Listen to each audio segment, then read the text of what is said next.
Pues No sigo. si os parece, son ya 38, empezamos.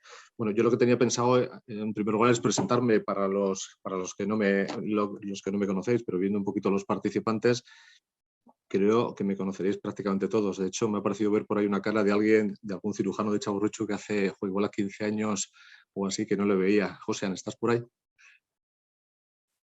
Así que nada, un saludo, José. Bueno, me voy a presentar por si acaso, es decir, yo soy Miquel Sánchez, soy médico de formación y desde hace poco más de 2 años soy director del Departamento de Salud del Gobierno vasco. Quería agradecer en primer lugar a Marlene y a Paul la invitación a participar en esta sesión. Y se lo decía antes a Fernando, antes de que entrarais los demás, es decir, me consta que la del otro día fue especialmente interesante, sé que ibais a hablar también sobre valores humanitarios y espero que sea al menos tan interesante como fue la de la semana pasada, que insisto, varios de vosotros me habéis comentado directamente que fue realmente pues, motivadora todo lo que se dijo en la sesión y como digo, interesante. No voy a enrollarme mucho, simplemente decir un par de cosas, y es que esta sesión forma parte del compromiso de colaboración del que hablamos y que establecimos ya hace algún tiempo. Si os acordáis, cuando hablamos con el tema de Perú, quiero decir que fue una primera iniciativa que surgió, pues a veces como surgen las cosas, de diferentes coincidencias que pueda haber, hicimos un compromiso, tanto la Agencia Vasca de Cooperación para el Desarrollo como el propio departamento y Osakidetza, de que esto fuera el inicio de algo más grande y más importante, es decir, que estableciéramos las bases de lo que podría ser una línea de trabajo de futuro. Y como os decía, esta sesión forma parte de ese hilo conductor que pretendemos establecer a lo largo del tiempo. Y de hecho, también os adelanto, y me parece que esto son noticias de última hora, os acordáis que hicimos el propósito de firmar un acuerdo marco de colaboración entre ambas consejerías, acuerdo que de alguna manera sirviera para establecer en un documento este compromiso de trabajo conjunto. Pues este acuerdo marco o protocolo de actuación, como queréis decirlo, ya lo tenemos y, como os decía, si no me equivoco, esta misma mañana ha pasado por el Consejo Rector de la Agencia Vasca de Cooperación y si ha dado su visto bueno, que espero que sí, próximamente pasará al Consejo de Gobierno. Lo que os decía es esto, es decir, esto forma parte de un proyecto en el que tenemos mucha ilusión, donde tenemos muchas ganas, donde pensamos además que vamos a poder hacer cosas realmente interesantes. El Perú no es más que el comienzo y espero que este tipo de formación pues, contribuya a mantener este interés y esta motivación por seguir en este camino. He dicho al principio que no me iba a enrollar más, conociéndome como siga me voy a enrollar y no quería tampoco ser protagonista de nada, únicamente pues bueno, comentaros que estoy aquí, quiero decir, como parte del departamento, para dar fe de que este compromiso sigue adelante y espero que bueno, podamos coincidir pronto. Pues sin más, gracias a todos por vuestra asistencia y que disfrutéis con Fernando, al cual le paso la palabra en este momento pues para que siga. Gracias a todos. Pues muchísimas gracias, Miquel, por estar con nosotros y por reforzar el compromiso institucional junto con Paul. Gracias a los dos. Y muchas gracias a Marlene por todo el apoyo de organizar estas jornadas y a toda la agencia. Gracias a todos los que estáis participando, los que habéis participado en la primera sesión. Los que queréis quitar la cámara porque así estáis más a vuestro aire, pues encantados. Pero los que no os importa tenerla encendida, yo también lo agradezco, porque si no veo solo manchas negras enfrente y se hace más duro hablar, ¿no? Yo en el día de hoy lo que quería era primero hacer un repaso muy breve, de unos 5 minutos máximo de lo que vimos el primer día para que todo el mundo refresque y si alguna persona no pudo estar, pues pueda volver a mirar las ideas principales.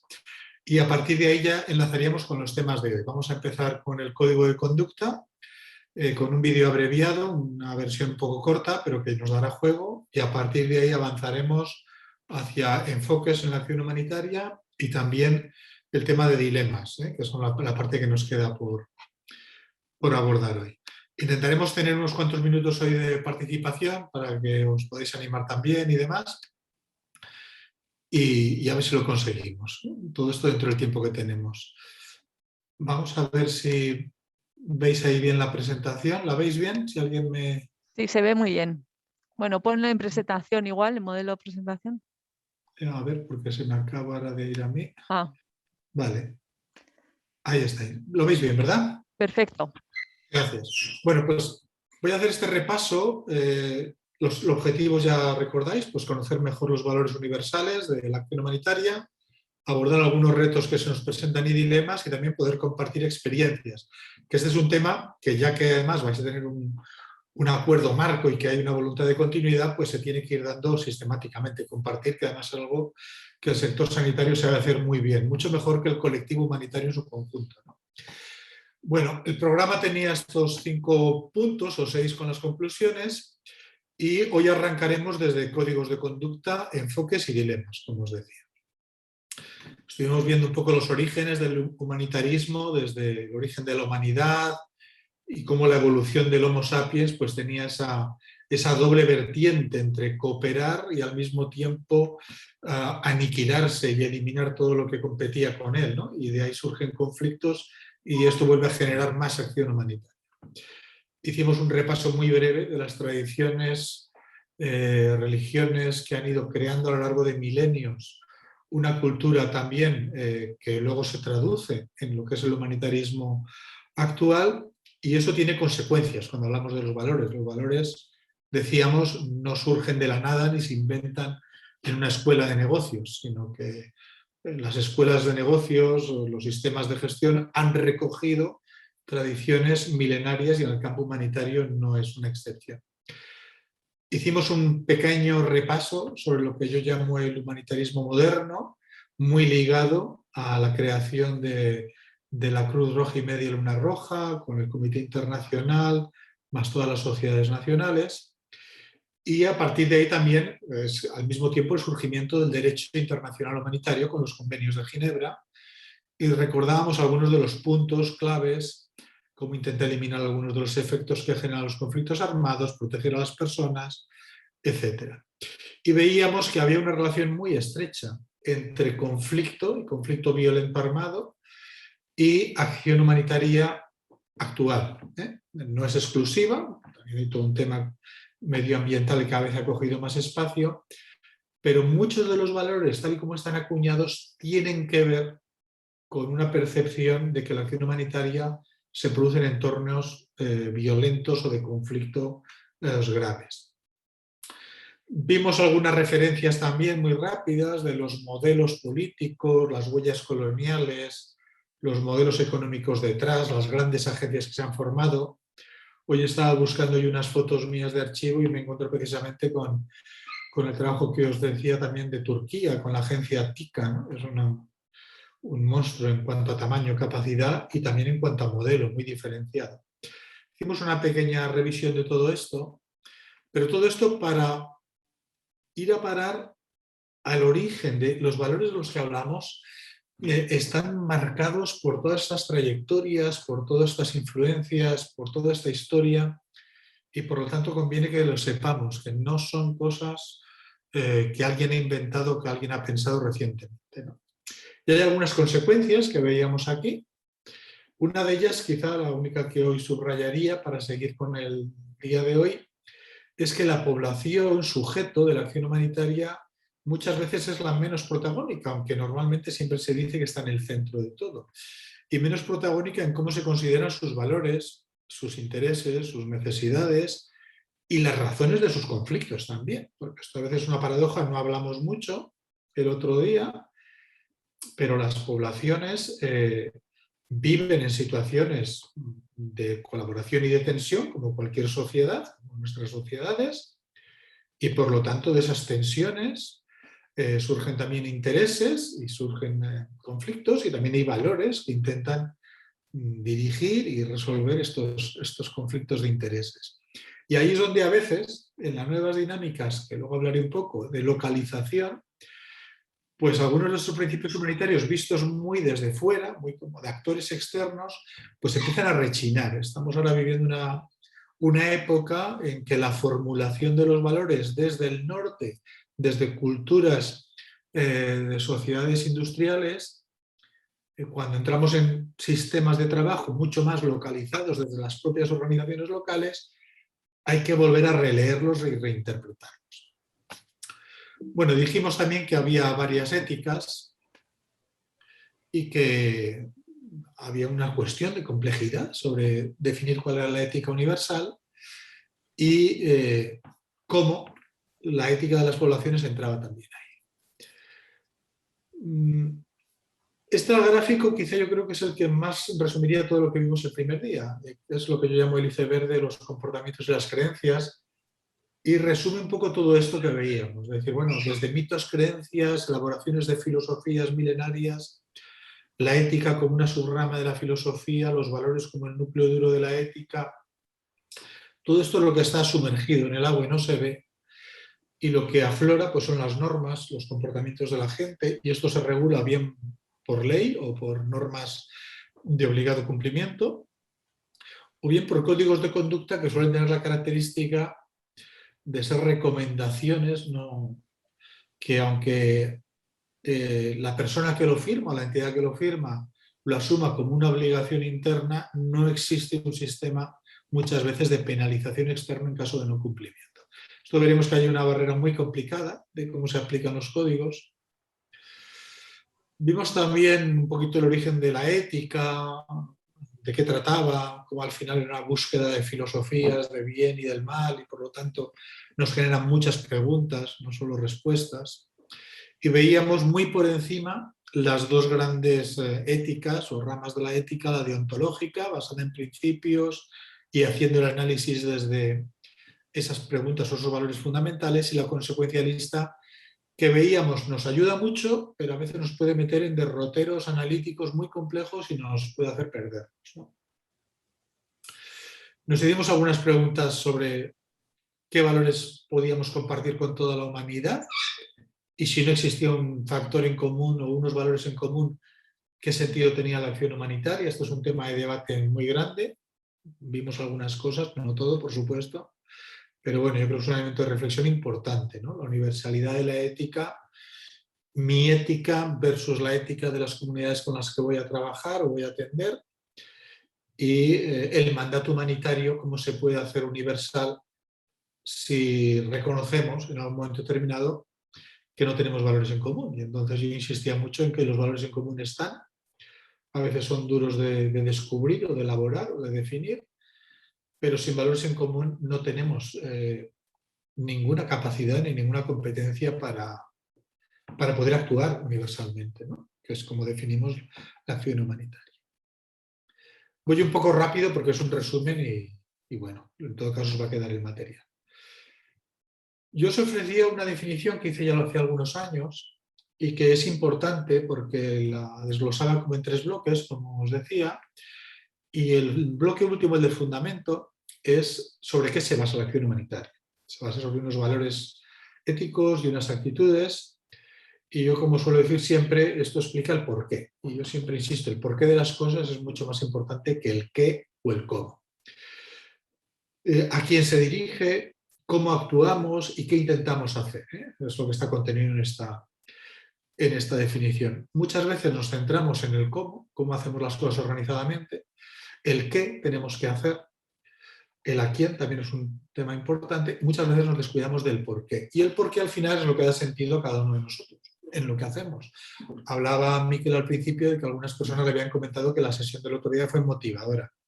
Bueno, esta palabra para mí es muy importante. Es decir, valoro mucho que alguien diga que esto es motivador y no solo que fue interesante. Porque hay muchas cosas que son interesantes pero no nos mueven. Pero la motivación, como dice la palabra, es un motor, nos mueve.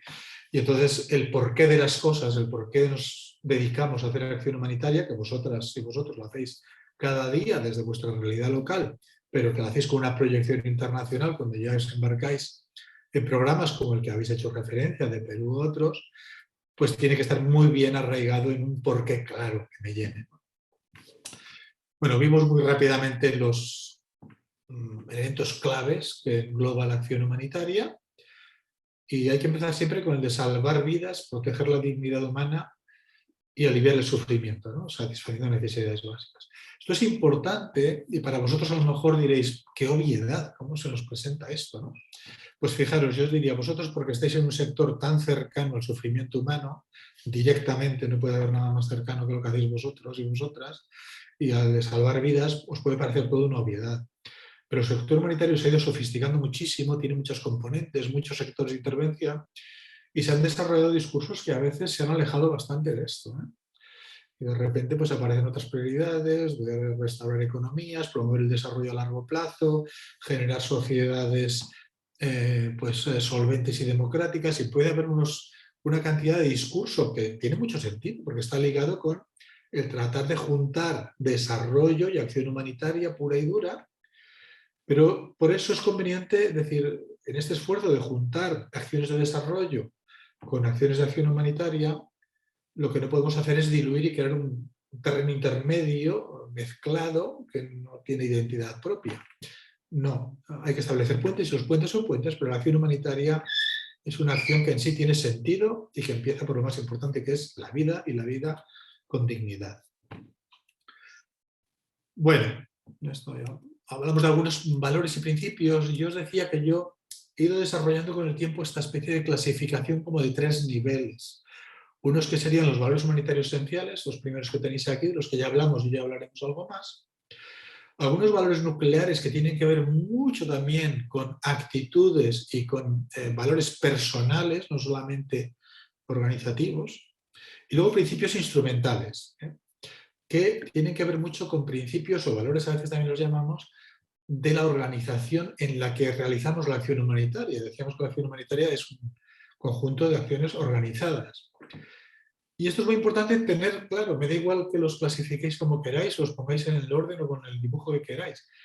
Pero una de las tendencias con las que ha habido que estar muy vigilantes en los últimos años es que los principios instrumentales, que son muy importantes, no dominen los valores esenciales ni los nucleares. Es decir, la coordinación está muy bien, y ya hubo alguna pregunta de alguna de vosotras previo a la primera sesión de hasta dónde llegan los límites de la coordinación. Pero pues parte de la respuesta ya es esta, llega hasta donde protegen la humanidad, aseguran imparcialidad, aseguran la dignidad de las personas, generan capacidad de llegar a los más necesitados, y lo mismo podríamos decir de otros aspectos, ¿no? Es decir, todos ellos son muy importantes, pero hay un rango y hay una jerarquía, y esto es importante de tenerlo presente. Bueno, vimos los 4 principios esenciales, que hoy volveremos sobre ellos. Os decía, el movimiento de la Cruz Roja y la Media Luna Roja tiene unos principios fundamentales que son estos 7. Los 4 primeros son los que están compartidos con todo el sector humanitario.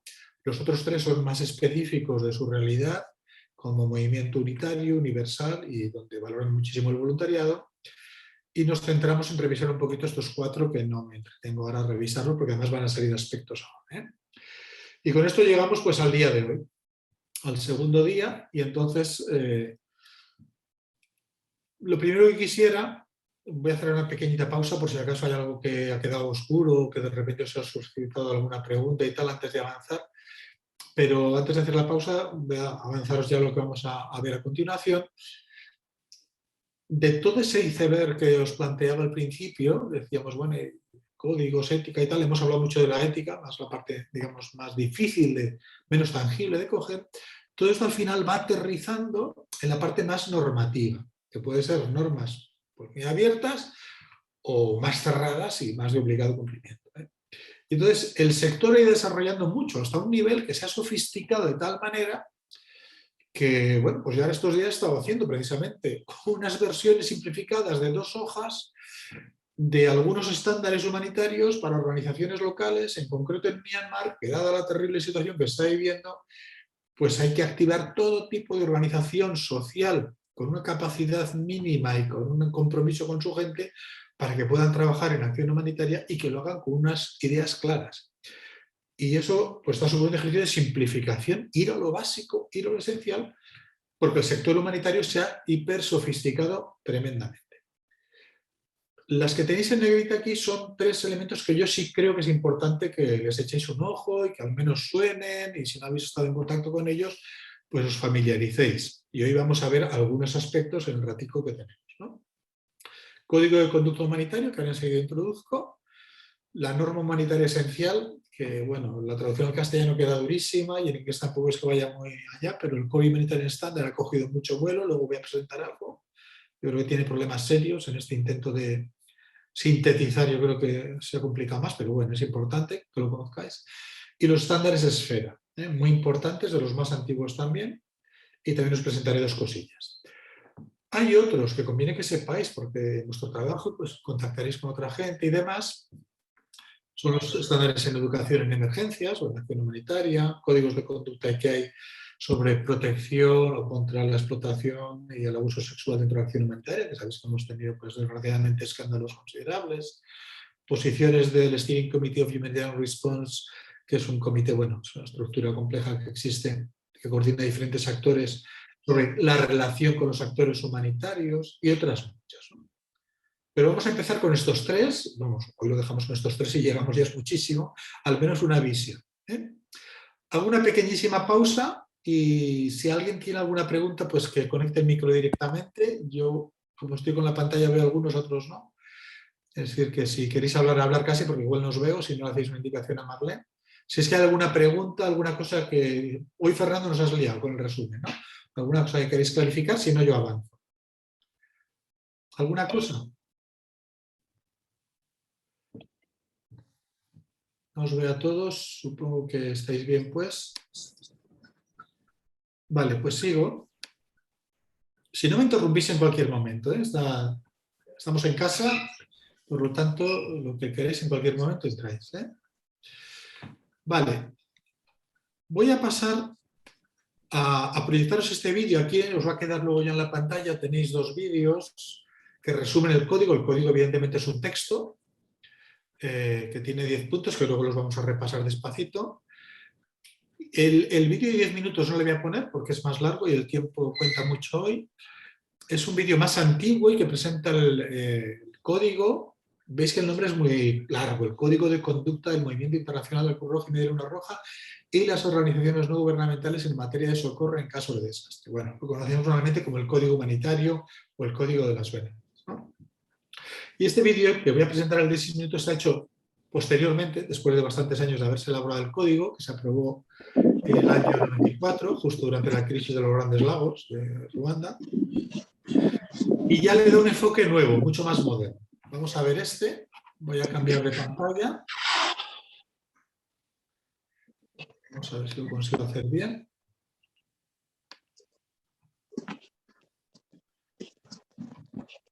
Unos 6 minutos. Espero que se oiga bien. Y si no, pues Noemí, o Marlene, perdón, me haces un gesto o algo, a ti si te veo bien, no veo a todos. Allá, ¿eh? Os rogaría que para que podáis sacar un poco de jugo al vídeo, aparte de que cada uno observe lo que le parezca más interesante, os voy a dar algunas pistas, para que sea más fácil a lo mejor. Fijaros quién es el sujeto en este vídeo, quiénes son los sujetos, ¿no? El tipo de preguntas que se lanzan, ¿no? Y las cuestiones que dejan un poco en el aire por resolver. Si alguno está todavía con ganas de meterse más a fondo, le diría que mire a ver si identifica claramente si este vídeo se aproxima más a una ética deontológica o consecuencialista. Luego intentaremos hacer una breve reflexión sobre esto, ¿eh? Pues vamos allá. El Código de Conducta relativo al socorro en casos de desastre para el Movimiento Internacional de la Cruz Roja y de la Media Luna Roja y las organizaciones no gubernamentales fue desarrollado en 1994 como herramienta para establecer unas normas de conducta para las organizaciones humanitarias. Desde entonces, el cambio climático, el crecimiento demográfico, la urbanización y otros factores han dado lugar a un aumento del número de personas vulnerables en todo el mundo. La acción humanitaria cada vez es más necesaria y más compleja, desafiante y peligrosa. En el mundo actual, el código mantiene su pertinencia.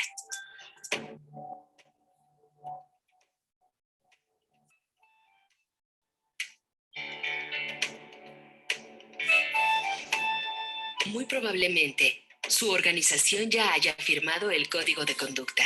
Así lo han hecho más de 400 organizaciones. El código se dirige a nosotros, los trabajadores humanitarios, e incluye nuestros valores comunes y las enseñanzas prácticas que hemos extraído de muchos años de experiencia. Como trabajadores humanitarios, se espera de nosotros que actuemos de acuerdo con el código. La primera norma significa que todas las personas afectadas por desastres o conflictos armados tienen derecho a recibir asistencia y protección. Esta es la norma básica.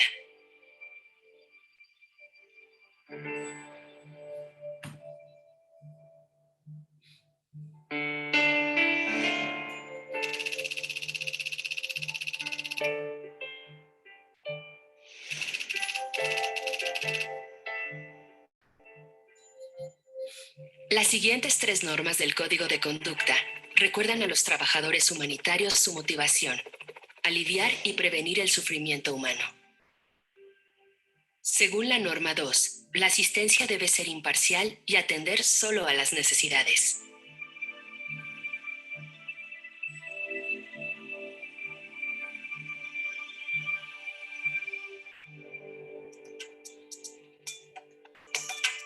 Según la norma 3, no se aprovechará la asistencia para fomentar un determinado punto de vista político o religioso. La norma 4 se refiere al mantenimiento de la independencia frente a las autoridades políticas y públicas. Así, se asegura que los organismos humanitarios puedan responder de acuerdo con su evaluación imparcial de las necesidades.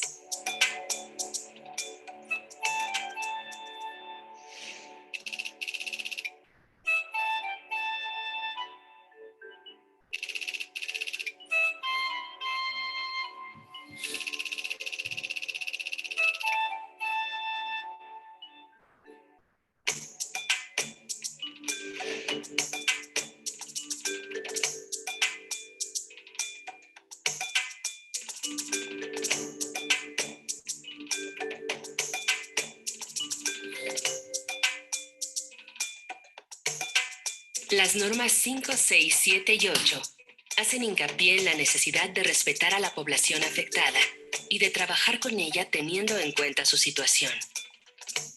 Empleamos y trabajamos con personas y organizaciones locales.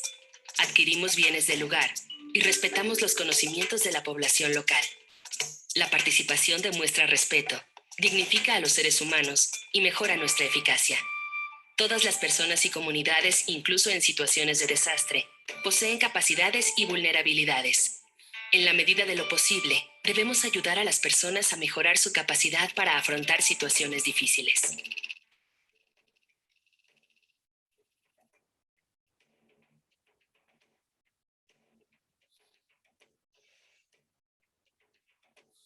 La norma 9 destaca la importancia de responsabilizarnos ante quienes tratamos de asistir, no solo ante quienes proporcionan los recursos. Como proveedores de ayuda, frecuentemente ocupamos una posición de poder. La responsabilidad concierne a utilizar nuestro poder con integridad. La norma 10 alude a la necesidad de dar una imagen digna de las personas afectadas por desastres. La imagen que damos de estas personas refleja lo que pensamos de ellas. La información al público puede perpetuar estereotipos y puede reforzar la idea de las personas afectadas por desastres como receptores pasivos de ayuda. Los anexos describen el entorno de trabajo que deseamos promuevan los gobiernos beneficiarios, los gobiernos donantes y las organizaciones intergubernamentales para facilitar la prestación eficaz de asistencia humanitaria.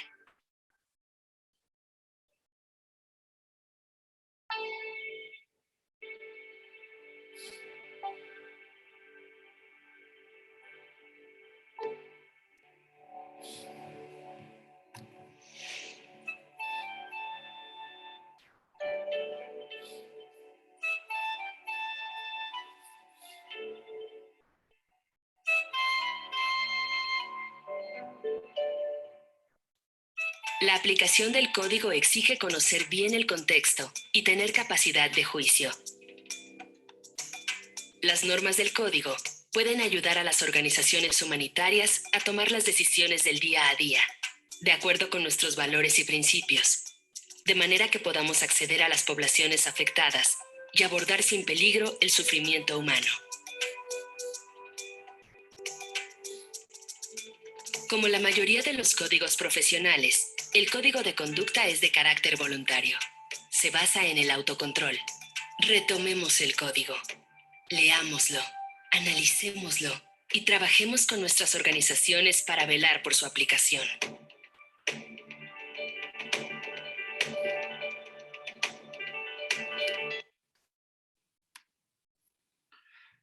Bueno, vuelvo un poco a la presentación.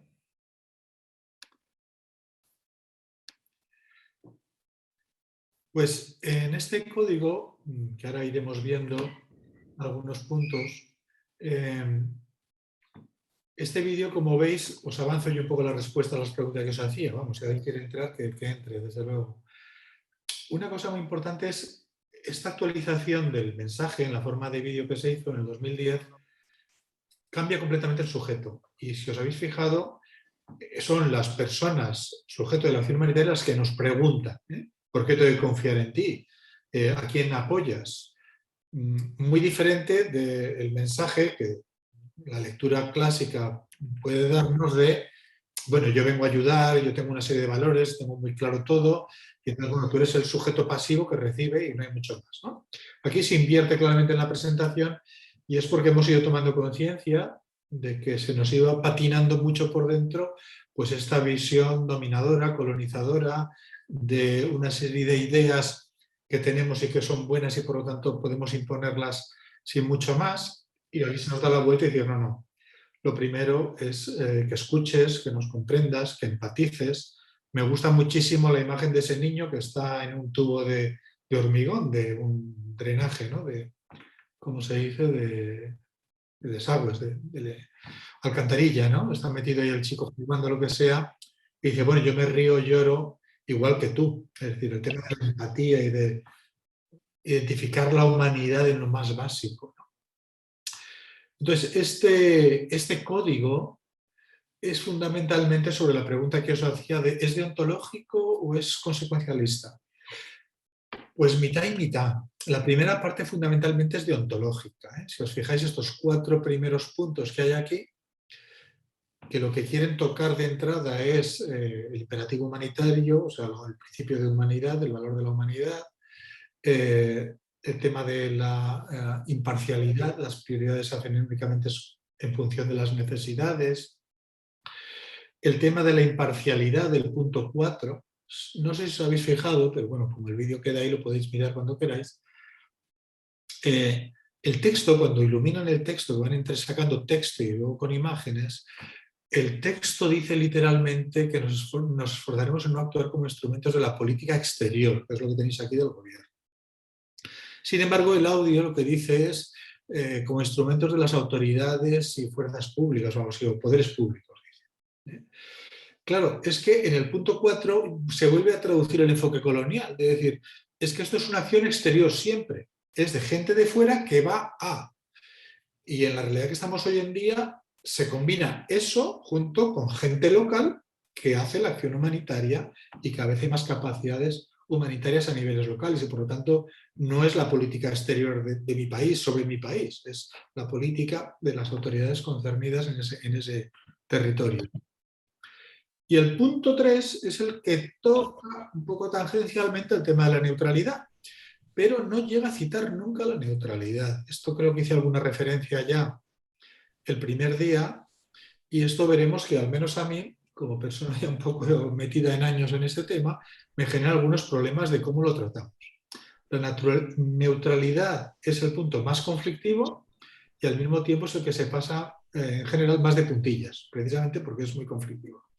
El código de conducta no menciona la palabra neutralidad, aunque da muchas pistas alrededor de la percepción de neutralidad. Esta primera parte, estos 4 puntos, hacen muy deontológico el código. A partir del punto 5 y en adelante empieza a ser mucho más consecuencialista, de tener en cuenta la cultura y las costumbres, reforzar las capacidades locales, involucrar a las poblaciones sujetas, a los beneficiarios y sobre todo la última parte, ¿no? El número 8, reducir vulnerabilidades futuras. El texto habla también más directamente, aquí es un resumen, de incluso impactos medioambientales que son muy serios, muy serios. La lógica esta de intervención rápida, sobre todo en la fase de emergencia, porque la acción humanitaria comprende varias fases, la emergencia es solo una, pero sobre todo la fase de emergencia, que es la más visible, pues el impacto medioambiental suele ser enorme, porque muchas veces hay una especie de filosofía de el fin justifica los medios, ¿no? Hoy en día sabemos que no debe ser así y por lo tanto hay que ir con mucho cuidado de no crear daños a largo plazo y además no incrementar vulnerabilidades de las poblaciones hacia largo plazo. Y luego aparecen los puntos de la responsabilidad, del accountability famoso, que no solamente es hacia quien nos da recursos, o en vuestro caso hacia quien nos envía, sino también hacia las comunidades, fundamentalmente. En estos días también, pues también con la Agencia Vasca estamos haciendo un trabajo muy interesante de participación y rendición de cuentas de las poblaciones sujetos, porque sigue siendo un gran caballo de batalla, todavía esto por abordar. Y luego el tema de cómo comunicamos. Estos son los 10 puntos. El código se combina y refleja claramente el debate que hubo cuando se elaboró entre las organizaciones más puramente humanitarias, que estarían en el primer bloque, y las que combinan mandato humanitario con mandato de desarrollo, con mandato de denuncia, presión política, y las hace pues unos seres muy complejos estas organizaciones. Bueno, esto es el código, daría para muchísimo. El código es un tema que yo sí os invito a que lo leáis, a que os miréis este vídeo y el otro también que os pongo allí, que lo comentéis. Fijaros que tiene el código, ya habría que renovarlo, incluso en el lenguaje. Ya os he hecho ver algunas cosas que habría que renovar, incluso a nivel de género y demás, pues hay cosas que no están del todo ya al día, tiene ya sus años. Aquí también en el segundo punto dice la ayuda se otorga independientemente de la raza, credo, nacionalidad. Yo entre paréntesis he puesto etnia. El concepto de raza está muy descatalogado ya y no es aceptable antropológicamente, ¿no? Como división étnica, ¿no? Habría muchas cosas que ir mejorando, el tema de las políticas exteriores, hay que pulir más este lenguaje, pero en todo caso la esencia sigue siendo válida. Y cuando se ha debatido sobre el código, la conclusión pues siempre viene a ser la misma.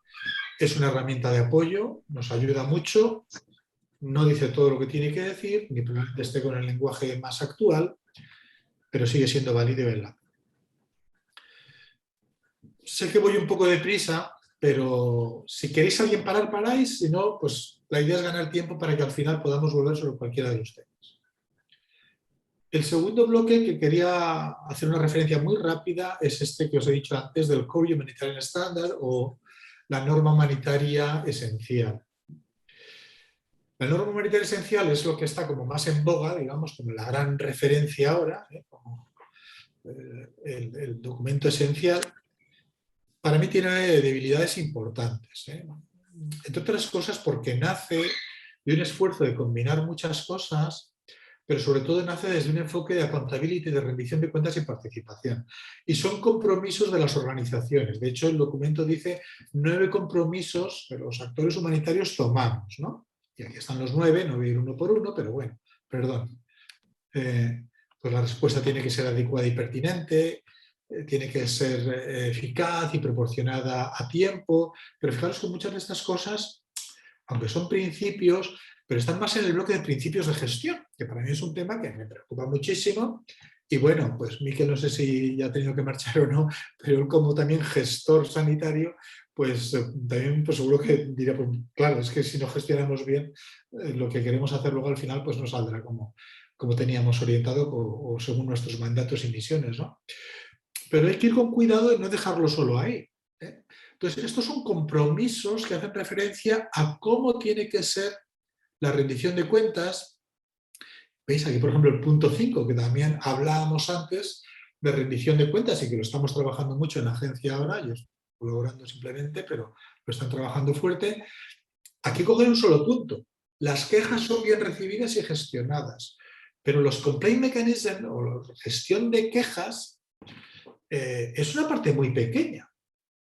Y la queja, además, incluso la palabra queja, pues no necesariamente se traduce en derecho, de reclamación con un derecho. Que estos son puntos importantes, pero hay que mirarlos siempre de qué hay detrás. Detrás de una queja, lo que tenemos que ver es si está válido del derecho de la gente a reclamar una acción humanitaria hacia ellos de calidad, respetuosa, eficaz, basada en su entorno. Punto 6, coordinación, planteábamos, ¿no? Bueno, pues para mí entra dentro del bloque de principios más ya de tipo de gestión. Bueno. Pero si os fijáis, aquí en medio de este gráfico, he cogido solamente el gráfico que ellos utilizan porque yo creo que sí que sirve mucho para presentar, ¿no? alrededor del centro de las personas afectadas por crisis o la población sujeto, como llamamos también, o beneficiarios, una terminología un poco más antigua, o víctimas, pues vuelven a poner los 4 grandes valores, los nucleares, humanidad, imparcialidad, neutralidad e independencia.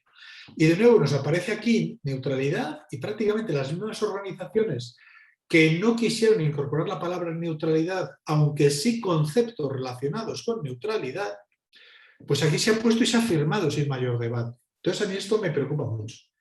No me enrollo porque es uno de los temas que a mí me da mucho dolores de cabeza, porque lo que no podemos es valores nucleares tan fuertes como estos, firmar hoy no, mañana sí, y no he debatido el por qué sí o no, si ha habido cambio de posición, o simplemente es que hoy en día decir que no es neutral puede ser un poco peligroso, ¿no?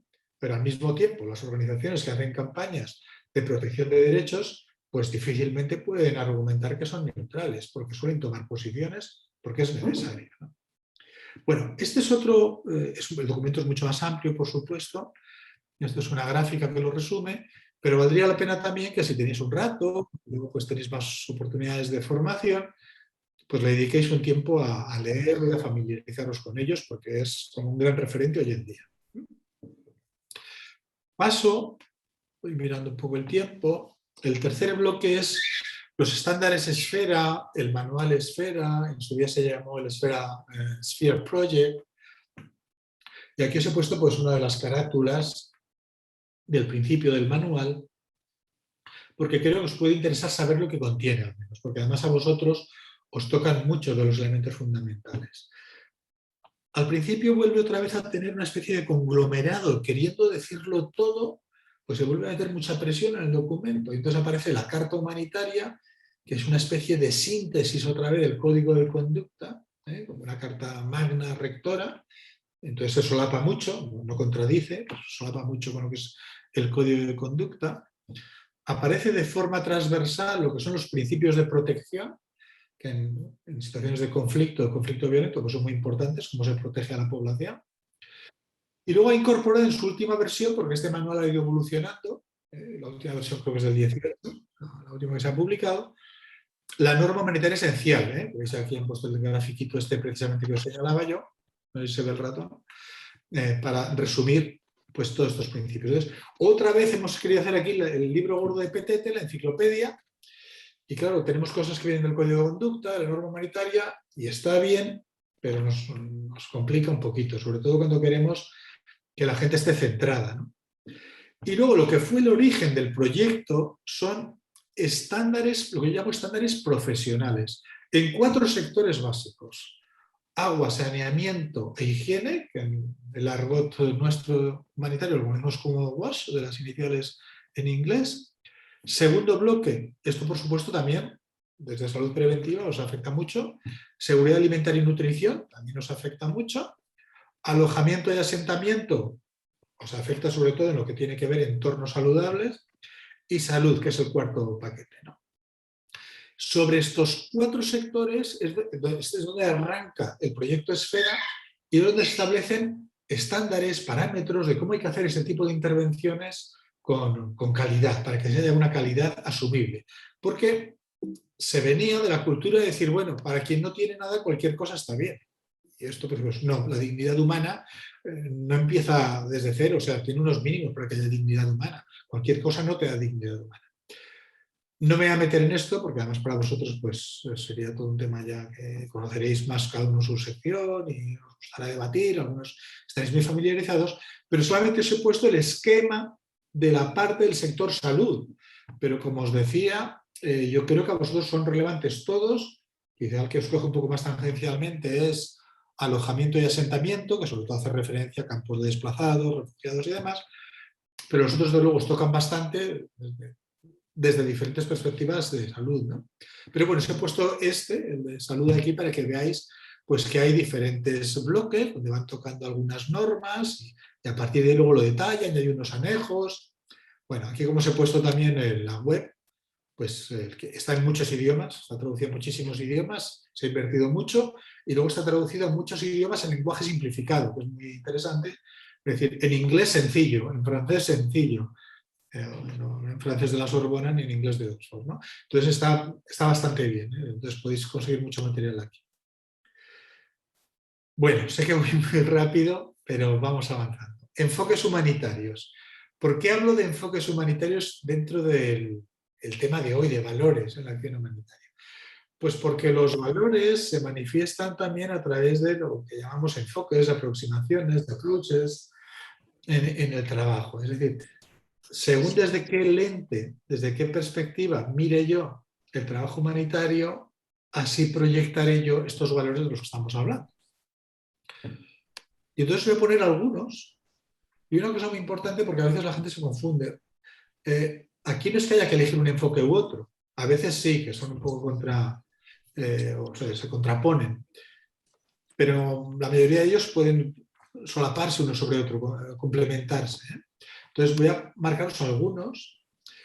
Uno es el enfoque basado en necesidades, que es decir, nosotros como organización nos dedicamos a identificar las necesidades básicas de las personas y las cubrimos.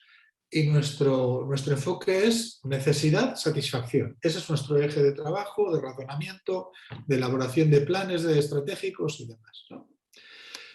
Este sí que se contrapone con este otro, que es el que está con mayor vigor en estos últimos años, que es el enfoque basado en derechos. Es decir, no vemos a las personas como personas que en un momento determinado pueden tener unas necesidades no satisfechas, sino que son personas sujetas de derecho. Y sus necesidades, sus carencias, en el fondo son carencias de derechos no protegidos. ¿Y esto en qué cambia mi forma de actuar? Pues cambia muchísimo, porque el enfoque basado en derechos nos lleva directamente a compromisos de denuncia, a compromisos de campañas, a compromisos reivindicativos, porque los derechos hay que conquistarlos y hay que mantenerlos.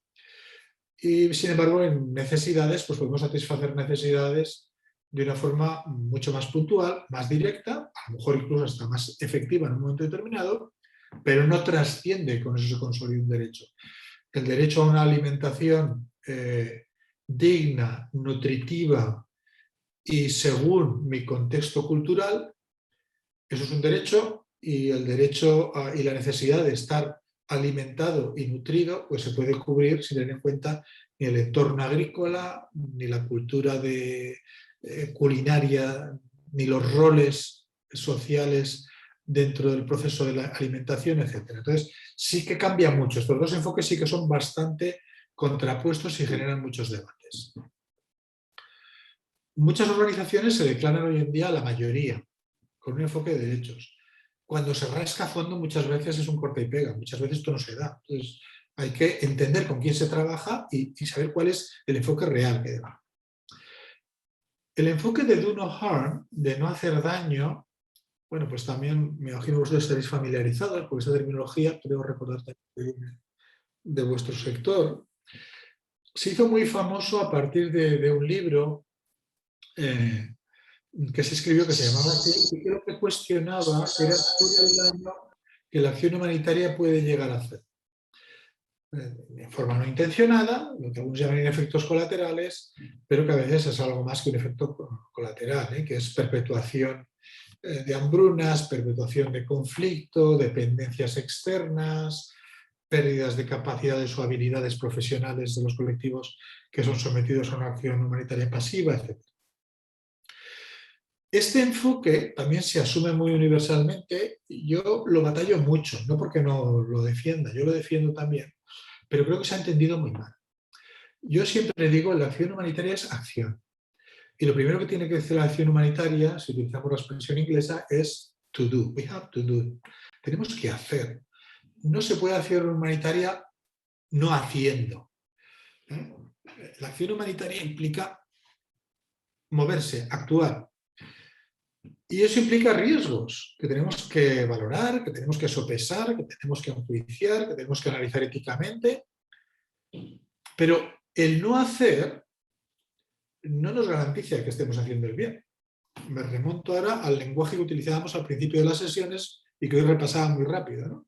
En el fondo, cuando hablamos de valores, estamos hablando de hacer el bien, la ética de buscar el bien. Y entonces, este enfoque de do no harm lo que ha llevado a muchas organizaciones a una pasividad. Es decir, ante la falta de claridad o mi incapacidad de definir con claridad mi contribución humanitaria, articulo un discurso de duro harm, digo, yo no hago daño, yo no he hecho nada, ¿eh? Como los niños dicen, yo no he hecho nada, a mí que no me miren, yo no he hecho nada malo. Ya, pero las organizaciones no existen para no hacer nada malo, sino que existen para hacer cosas buenas. Y el hacer el bien a veces es muy complicado, como estamos viendo, ¿eh? Requiere de una reflexión, de unos valores bien estructurados, consolidados, compartidos, con los colegas, con los profesionales con los que hacemos el trabajo. El enfoque de justicia de género, o enfoque de género simplemente, a veces llamado así, pues mira con las lentes de género cómo las divisiones de género generan exclusiones fuertes y en la acción humanitaria también. Y los desastres, muchos desastres, se ceban de forma dramática, particularmente sobre las mujeres, porque ya ocupan posiciones más débiles dentro de la sociedad, con lo cual el incremento de la vulnerabilidad sobrevenida por el conflicto, por el desastre natural, todavía lo agrava más, ¿no? Un enfoque de justicia de género se hacen muchas preguntas sobre este tema y trata de responder proactivamente para no agrandar, sino todo lo contrario, reducir el gap que pueda existir aquí y también con un respeto al entorno local, por supuesto, ¿no? Y la cultura local. El enfoque de sensibilidades de conflicto es muy importante. Lo digo muy rápidamente. Tenemos que ser conscientes de que cuando intervenimos en cualquier comunidad, como os decía, las comunidades son comunidades vivas. ¿Sabes? Hay gente que hace unas definiciones tan idílicas de las comunidades y las comunidades vivas tienen sus intereses, sus tensiones y sus conflictos. Si además el entorno es de conflicto violento, que en muchas de las situaciones en las que interviene el conflicto violento, y si no es previamente la escasez de recursos sobrevenida por desastre natural, sea sequía o del tipo que sea, lo agranda, tenemos que ser muy conscientes que nuestra intervención no va a ser neutra, sino que va a ser un elemento que puede alimentar el conflicto o generar nuevos conflictos. Un caso muy clásico y que existen ya pues, estrategias de trabajo para atenderlo es el conflicto que se genera por la acción humanitaria cuando intervienen campos de desplazados o de refugiados, donde las comunidades que han recibido a esos desplazados, a esos refugiados, viven una situación también de extrema carencia, de extrema pobreza, y de repente la ayuda humanitaria está trabajando con un colectivo porque ha venido huyendo de un conflicto armado y los que están al lado, que viven una situación pues, también de pobreza grave, no reciben nada. Y entonces se genera un conflicto entre las comunidades de acogida y las comunidades que han llegado, sin que a lo mejor ellos lo hayan diseñado ni hayan tenido ningún interés en participar en este conflicto. Somos nosotros que sin haber tenido una política de mitigación, de compensación hacia las comunidades locales y de entendimiento y diálogo, pues podemos generar el conflicto, ¿no? Esto se puede hablar de muchos casos y a lo mejor habéis oído alguno. El enfoque de reducción de riesgos, aquello que hagamos tiene que reducir riesgos. Tiene que reducir también la vulnerabilidad de las comunidades, tiene que intentar crear mayores capacidades a futuro, mayor resiliencia de las comunidades y reducir también las amenazas en la medida que se pueda o los riesgos que esas amenazas pueden producir sobre las comunidades. Esto es muy importante sobre todo en catástrofes de origen natural o seminatural porque evidentemente hay cosas que tienen que ver mucho con la acción del hombre, ¿no? Y hay algunos enfoques más, pero voy a acabar con este. El enfoque humanitario o el ecumanitarismo, de hecho, es una terminología que estamos desarrollando con organizaciones de Myanmar, aunque ahora tenemos todo en el aire con esta situación tan dramática. Y lo hemos llamado así, pero en realidad intenta enlazar pues tres aspectos, ¿no?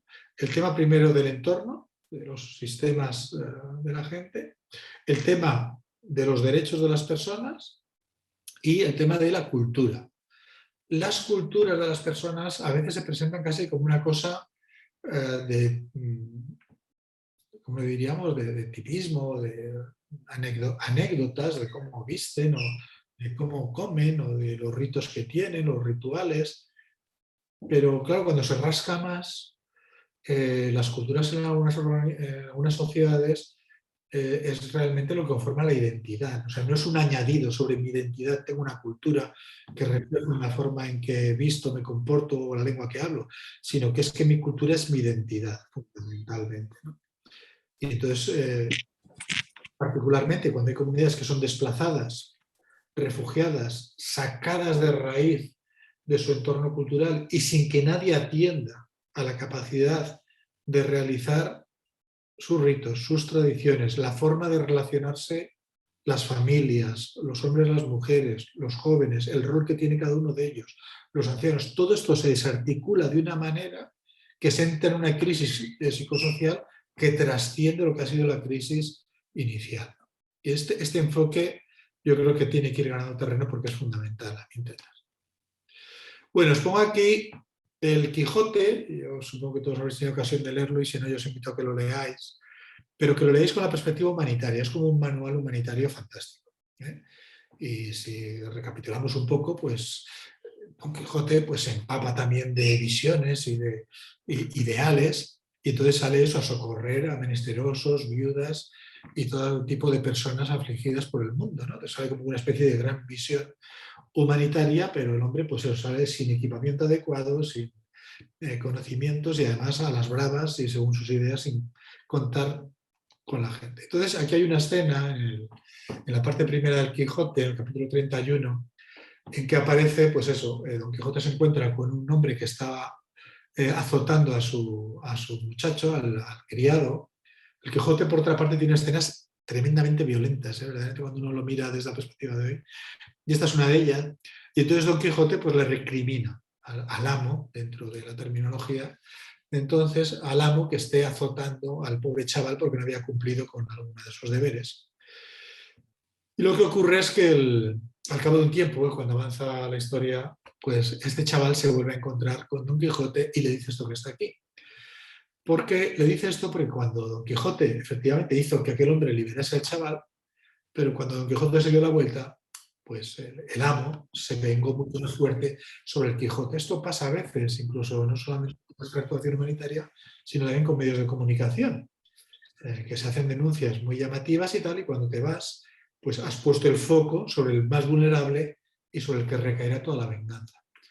Y entonces este muchacho, cuando se vuelve a encontrar más adelante en el capítulo 31 con Don Quijote, le dice esto: por amor de Dios, caballero andante, que si otra vez me encontrare, aunque vea que me hacen pedazos, no me socorra ni ayude, sino déjeme con mi desgracia, que no será tanta, que no sea mayor la que me vendrá de su ayuda. De vuestra merced a quien Dios maldiga y a cuantos caballeros andantes han nacido en el mundo. Bueno, pues si los caballeros andantes los cambiamos por organizaciones humanitarias y cambiamos el usted por yo como actor humanitario y cambiamos el mozo este pues por una persona sujeto receptora de la acción humanitaria, pues es posible que algunos nos dirían estos: no me metas en berenjenales, que vinisteis aquí para ayudar y al final me habéis dejado en una situación de muchísima más vulnerabilidad, ¿no? Así que el enfoque del do no harm no es nada nuevo, tiene ya muchos siglos encima, pero hay que estar pendiente. Pero, como digo, sin que nos lleve a la pasividad. Hay Ana. una pregunta. Sí, veo a Ana que una manita ahí levantada. Adelante, Vale. Ana. Ana, si pones el micro, te escuchamos.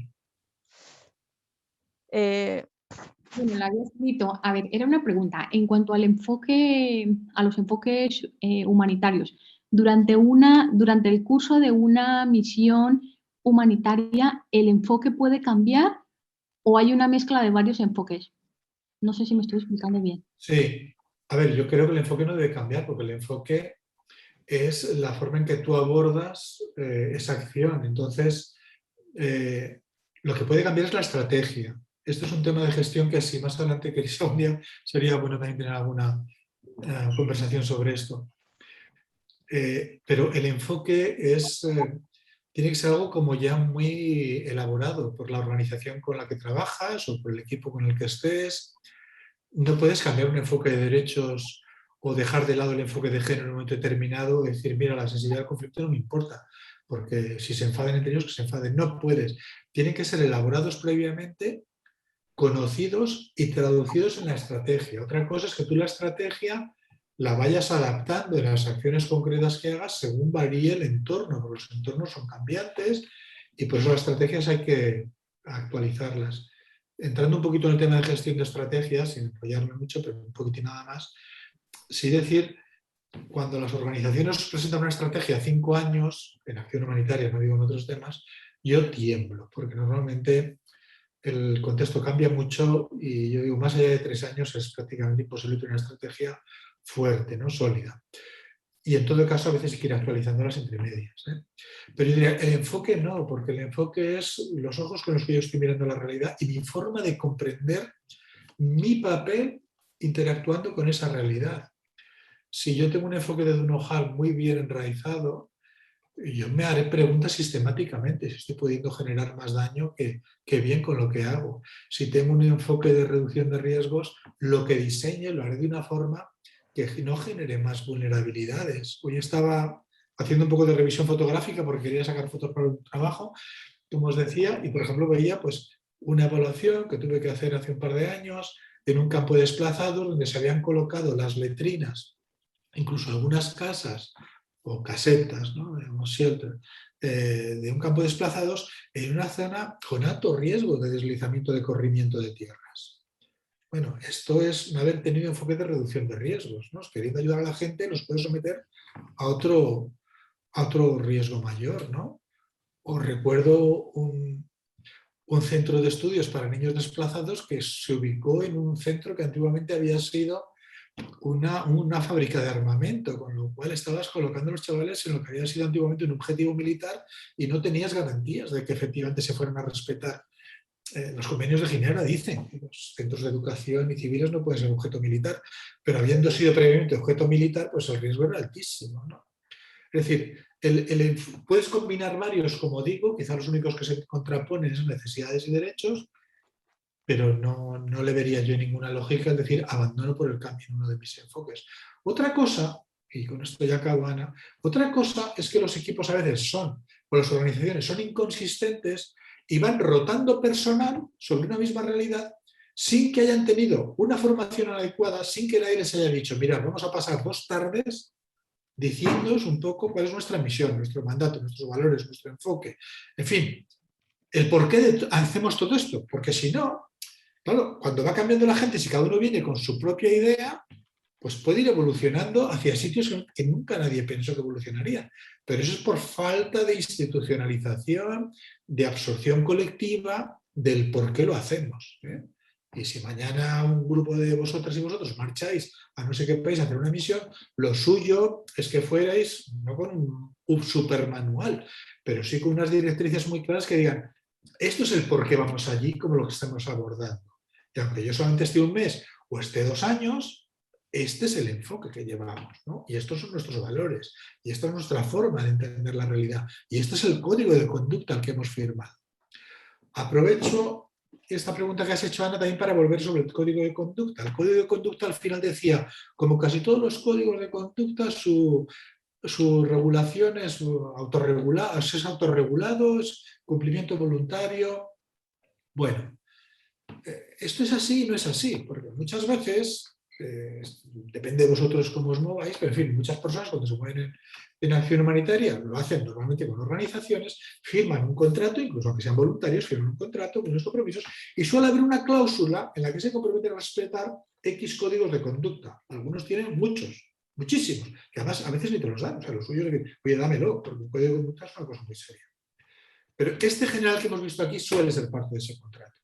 ¿Qué quiere decir? Que alguien que no cumpla este código, no es que se le pueda echar una bronca, es que se rompe incluso el contrato que haya, sea de voluntariado o sea laboral, ¿no?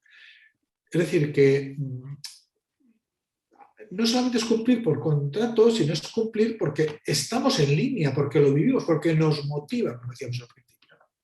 Bueno, Ana, he dado un poco de vuelta, pero no sé si te he contestado a tu pregunta. Sí, totalmente contestada. Vale, Ana, vale. Gracias. Pues si os parece sigo, pero vamos, si alguien más tiene, entrar, cuando queréis, como ha hecho Ana, muy bien por haber entrado. Estamos ahí. Bueno, el último punto ya, y ya porque estamos ya más también al límite, dilemas éticos.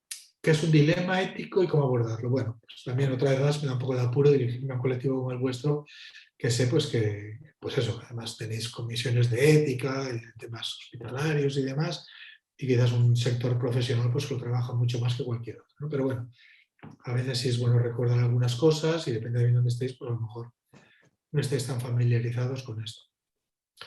Pues un dilema ético, puesto así en palabras muy sencillas, es eso, son dos lemas, son dos posibilidades, pero que tienen la característica de que ninguna de las dos nos satisface completamente en la respuesta que elijamos, ¿no? Es decir, al principio nos preguntábamos, bueno, la ética nos va a cuestionar lo que está bien y lo que está mal y cómo optamos por el bien y qué razones tenemos para optar por eso que hemos considerado bueno. Cuando estamos con un dilema, resulta que no aparece esa dicotomía de bueno y malo tan clara, sino que es o malo o peor, o bueno y menos bueno, ninguno nos va a dejar del todo satisfechos. Y tenemos, por lo tanto, que primero saber identificar el dilema y a partir de ahí resolverlo. Ahora voy a hablar un poquito de esto, pero primero voy a plantear algunos dilemas humanitarios genéricos, más allá de los que vosotros encontréis en vuestro mundo de salud, ¿no? Pues uno es el dilema de denuncia versus acceso humanitario. Os decía, casi todas las organizaciones, o muchas, hoy en día se declaran organizaciones de derechos, un enfoque de derechos. Pero claro, el enfoque de derechos te lleva muchas veces a la denuncia. Pero la denuncia suele limitar el acceso humanitario. Nadie, o casi nadie, al que se le esté denunciando te va a decir, pues para usted libre. Nos encontramos muchas situaciones donde hay un colectivo que está queriendo ser protegido activamente por organizaciones humanitarias, diciendo que estas personas están desatendidas, se están violando sus derechos, están siendo bombardeadas sus poblaciones, etcétera, etcétera. Queremos llegar con asistencia humanitaria y se dice, no, mire, usted me está haciendo ruido, usted aquí no entra. No hay acceso humanitario. Esto es una realidad cada vez peor, aunque el derecho internacional humanitario, los convenios de Ginebra consagran el acceso humanitario, pues la práctica es que aquí el que habla pues se encuentra con que su acceso se reduce, si no totalmente, sustancialmente, y muchas veces radicalmente, ¿no? Otro dilema clásico es la seguridad y protección del personal humanitario versus las consecuencias que eso tiene. Muchos casos podríamos plantear, pero por ejemplo, se puede dar protección armada a personal humanitario. Muchas organizaciones no lo hacen, algunas lo hacen, y algunas dirían, hombre, yo en Somalia no trabajo si no es con una protección mínima, o dirán, no, nosotros tenemos protección armada propia, pero es verdad que nuestras oficinas están en unos locales que hay un guardia de seguridad que lleva pistola. Bueno, pues lo llamaremos como lo llamaremos, pero es una protección armada colectiva, pagada entre muchos, pero al final, si un día esa persona dispara ese arma, es porque estaba protegiendo tus instalaciones, tus personales. ¿Dónde llega esa protección y la seguridad? ¿Dónde está el nivel de riesgo? ¿Cuándo abandonamos y dejamos a la gente porque nos vemos nosotros desprotegidos? ¿Cómo medimos esa seguridad? Un dilema muy grande, muy complejo y que además se mide en estadísticas. Cuando uno ve las incidencias que tiene una organización, dos que conozco, como Médicos Sin Fronteras o como Oxfam, donde he trabajado muchísimos años, pues el nivel de incidencias y de personas heridas o asesinadas o en situaciones de violencia, trabajadores humanitarios, cambia mucho en función de las políticas de seguridad y de los riesgos que se asumen y este punto de equilibrio en este dilema, ¿no? Tema de impuestos, entre comillas, de grupos armados o fuerzas de seguridad versus acceso. Esto puede ser a veces muy explícito, como impuesto revolucionario, es decir, bueno, aquí han entrado 5 camiones con arroz, pues medio camión se queda aquí para el grupo armado, que sería un impuesto en toda regla, o otros más sutiles, como los he visto. Es decir, hombre, ustedes están aquí, nosotros dejamos que actúen en nuestra zona, pero, joder, ustedes vienen con unos Toyota Land Cruiser, que son una maravilla, tienen unos equipos de comunicación y de radio fantásticos, y ¿sabe qué pasa? Que se nos ha roto a nosotros nuestra radio. ¿Nos dejarían usarla? Bueno, pues compartir. Y si no nos dejan usarla, ya saben ustedes lo que va a pasar, ¿no? Estos impuestos, son cosas impuestas, se han impuesto, no es cosas que las hagamos por voluntariamente, y cómo se contraponen con el acceso, pues una cosa es la teoría, otra cosa es la práctica hasta donde se llega. Y luego, pues desde los impuestos ya más, digamos, más anecdóticos, graciosos, pero que también a veces pues, son también cuestionables, ¿no? Como ir, pues, bueno, para pasar toma una caja de aspirinas al que vigila el acceso a esta zona, ¿no? Pues, muchas gracias por darme una caja de aspirinas, sin más. Y es que así están tranquilos y nos dejan pasar, ¿no? Bueno. ¿Dónde están los límites de la colaboración con las autoridades? Evidentemente, en los temas de acción humanitaria siempre decimos que hay que coordinar bien, que hay que tener colaboración con las autoridades, en los temas de salud, por supuesto, pero hay veces en que hay un límite claramente porque se están violando derechos. En el caso de Myanmar, si lo estáis siguiendo, aunque sea mínimamente, el primer colectivo que generó desobediencia civil fue el sanitario en medio de la pandemia, ¿no? Y gente muy valorada, valoradísima en la sociedad de Myanmar, ¿no? Pero bueno, porque consideraban que era colaboracionismo con algo que era todavía peor, ¿no? Y luego algunos que son de gestión, como que para mí es un gran capítulo, muy importante, yo le dedico mucho tiempo. ¿Cómo seleccionamos las prioridades? ¿Cómo hacemos las estrategias? ¿Cómo marcamos los objetivos? ¿Cómo asignamos los recursos? Los recursos siempre son limitados y por lo tanto cuando los ponemos en un sitio dejamos de atender otros. Y cuando los ponemos sobre un colectivo desatendemos otro. Y cuando los ponemos en un sector desatendemos otro. Y cuando lo ponemos en una zona geográfica desatendemos otras, ¿no? Claro, tenemos la guía de que allí donde la necesidad sea mayor. Pero luego hay que compaginarlo con muchas otras cosas. Donde no haya duplicidades, donde podamos tener mayor impacto, donde el riesgo a futuro sea mayor. Y hay veces que hay que hacer decisiones muy duras, es decir, pues no vamos allí porque realmente llegar a un sitio con un programa de 15.000 euros es ridículo y no justifica ni haber pagado un viaje de avión que ha costado ya más de 1.000 euros, ¿no?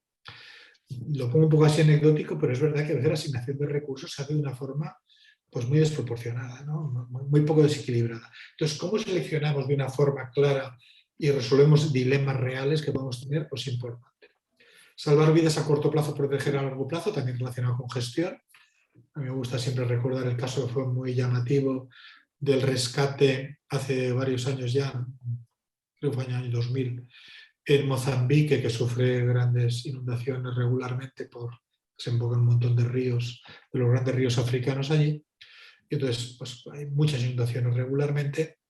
Y hubo un año, creo que fue el 2000, que fue tremendas, y hubo unas escenas de rescate de personas que estaban subidas a árboles, porque las aguas habían ido subiendo, y el único sitio seguro que les quedó eran las copas de los árboles, y se invirtieron en rescate de personas con helicópteros, pero claro, el coste de cada persona, de cada vida, en términos económicos del rescate con helicóptero era enorme. Y hubo quien lo cuestionaba diciendo mejor sería tener un programa a largo plazo para los que sobrevivan que no rescatar a 300 personas a un coste desorbitado. Y está bien, pero es un dilema porque cada vida tiene un valor en sí mismo, ¿no? Bueno, muchos otros. ¿Cómo abordamos los dilemas? Y con esto ya voy a ir acabando porque ya he pasado un poco de tiempo.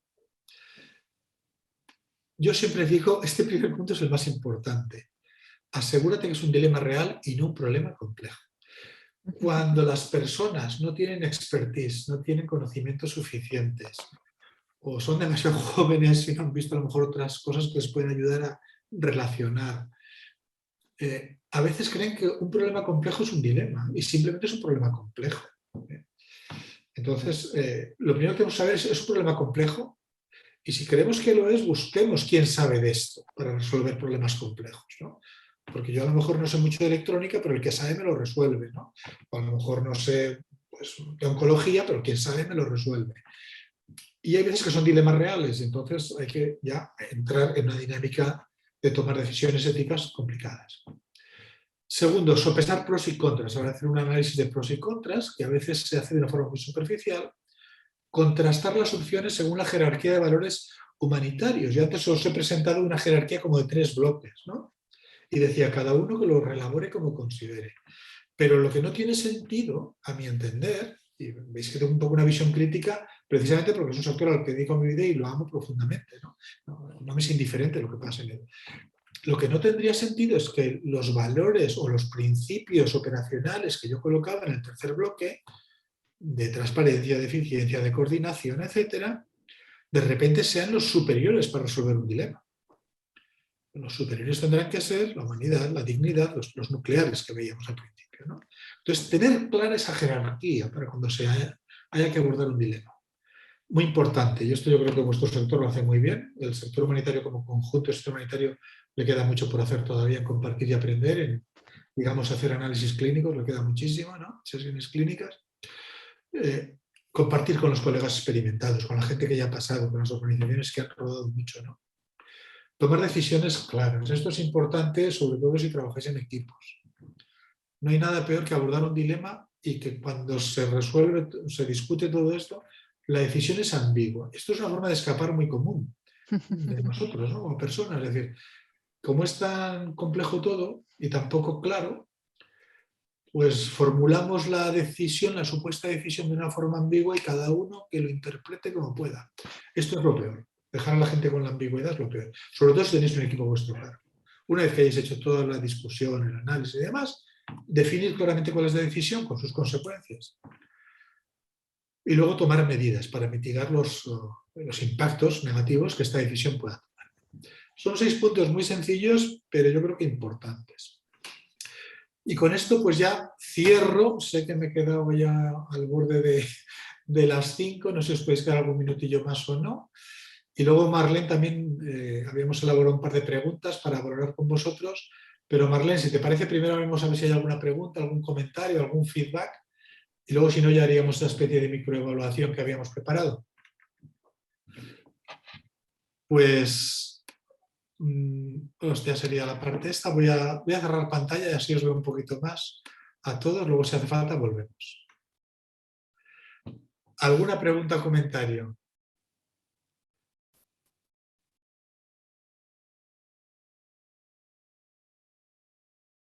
¿No? Hola, Fernando. Hola, Mira, José. hola. ¿Qué hay?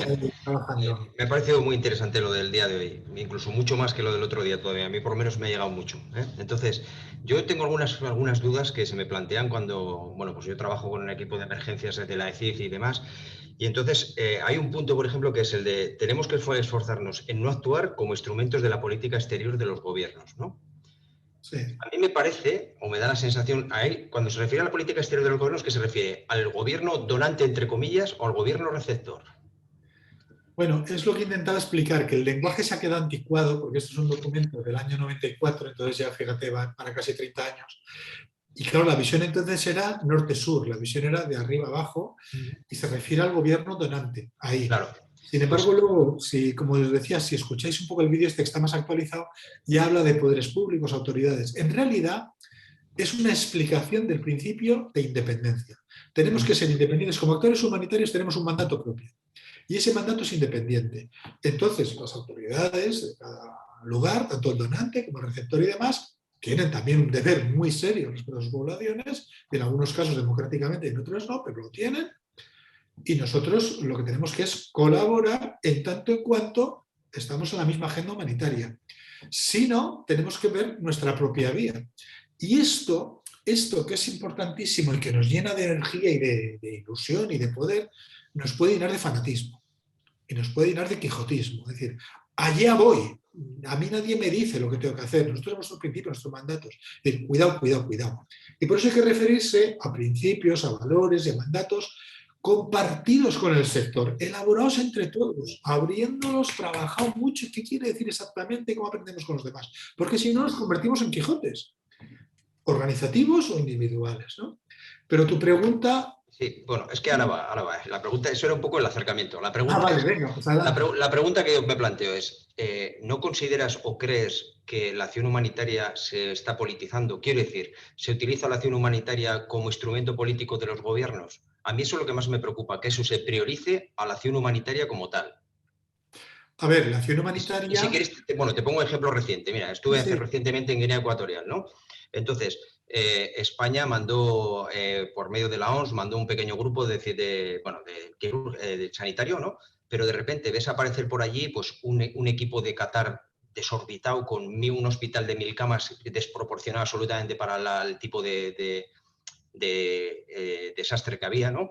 Ves ayudas de países que, o sea, se ve como que hay mucho interés político de trasfondo ahí, y entonces lo que a mí me preocupa es si al final se convierte todo más en una instrumentalización política de la ayuda humanitaria o prima la ayuda humanitaria. Quiero decir, al final se entra como una especie de dicotomía, ¿no? De pelea, y esa es la sensación que me da a mí. No sé qué te parece. Sí, o sea, yo creo que hay mucho de eso y precisamente por eso creo que los actores humanitarios, persona a persona, y cuando nos juntamos en organizaciones, bien a través de servicios públicos o bien organizaciones no gubernamentales privadas, tenemos que tener muy claro cuál es nuestro mandato y a qué le estamos apostando. Y si nos convertimos en instrumentos directos o indirectos.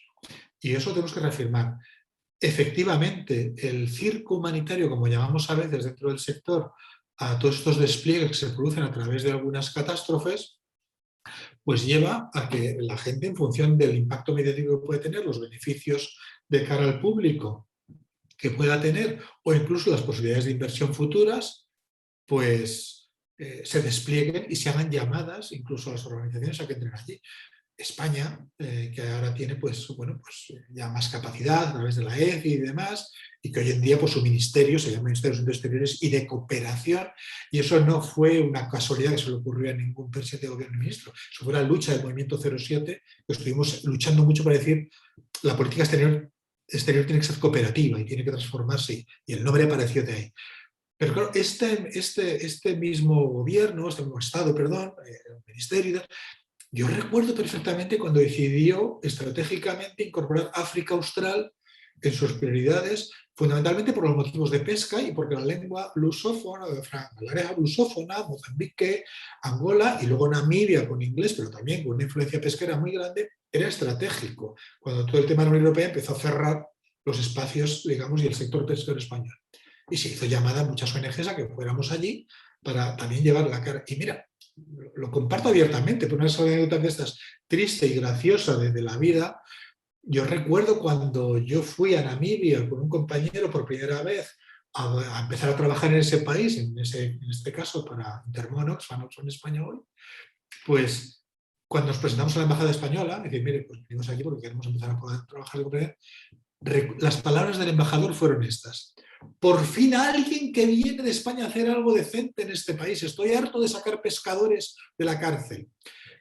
Pero en el fondo lo que nos estaba diciendo es, bueno, pues sois el algodón que viene a sacar un poquito de brillo entre tanta porquería que tenemos aquí, ¿no?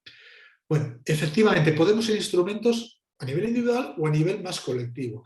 Nos corresponde a nosotros también estar siempre diciendo dónde están las necesidades mayores, dónde se nos llama, dónde debemos estar, ¿no? Por eso os decía, los dilemas de gestión de asignación de recursos, y uno de ellos muy importante es nuestra presencia, dónde vamos, no son pequeños, son dilemas. Porque si vamos donde se nos llama, a veces lo que estamos diciendo es renunciar al principio de independencia. A nivel global, es verdad que cuando miremos a lo micro siempre sabemos con la comunidad que siempre podremos hacer cosas buenas. Eso es cierto. Pero a nivel de planteamiento, es decir, pero bueno, ¿qué está pasando en el mundo? ¿Dónde podemos hacer algo más? ¿Dónde tenemos más valor añadido humanitario y no comercial o de otro tipo? Pues efectivamente no lo tenemos que plantear.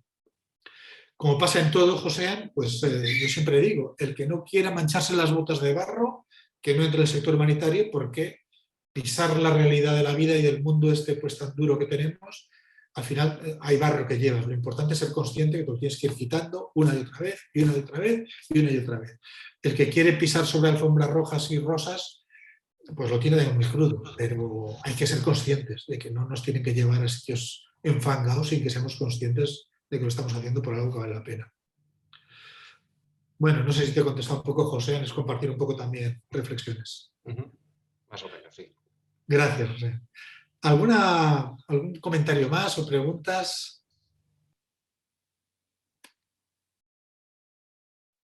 Una organización humanitaria en el curso de una misión puede cambiar... esta ya le contesté antes, vale. Perdón, es que el chat no lo había visto. Ana tiene, creo que la mano levantada, ¿no? Sí. Bien, sí, Ana, sí. Estamos frente a un dilema ético. ¿Cómo lo enfocamos para no ir en contra de los principios básicos? Bueno, es uno de los puntos, Ana, que yo ponía en esos 5 puntos de cómo abordar un dilema ético. Es en un momento determinado decir, ¿cuál es nuestra jerarquía de valores? Yo no puedo resolver un dilema ético por definición sin tener mis valores delante. no digo que los tengas que tener escritos en una pizarra, que los puedes tener, pero en mi cabeza, en mi conciencia, me tienen que surgir de forma espontánea los valores que yo tengo, ¿no? Y claro, si de repente lo que me sale es decir, hombre, es que para la marca de la organización esto va a venir muy bien. Pues chico, te acabas de salir de vareta, o sea, esto no es un valor, esto puede ser un interés institucional legítimo, que las instituciones quieran hacerse visibles, pero es un interés, no es un valor, ni estará reflejado en tu mandato, seguramente, ni en la misión, no debería estarlo, ¿no? Ahora, si tú dices, ¿cómo protegemos la dignidad de esta gente? O este grupo vulnerable que nadie está atendiendo, ¿no? Gente con discapacidades físicas, mayores de 65 años, que están marginados en un campo desplazados. Esto es mi núcleo como organización o como vocación personal.